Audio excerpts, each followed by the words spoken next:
భావ మమతల భావ కవితలి శుభలేఖలు కావాలి, బ్రహ్మ కలిపిన జన్మముడులకు సుముహూర్తం రావాలి. మా 7 అడుగుల జోడు నడకలు ఊరంతా చూడాలి, వేలు విలువని తోడు ఇమ్మని అక్షింతలు వేయాలి. ఇన్నాళ్ళు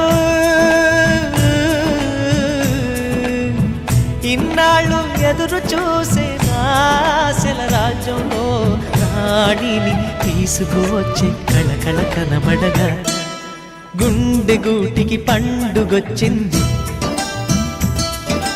పండు వెన్నెల పంచుతుంది. మబ్బుల్లో జాబిల్లి ముంగిట్లో దిగుతుంది, నా ఇంట్లో దీపం పెడుతుంది.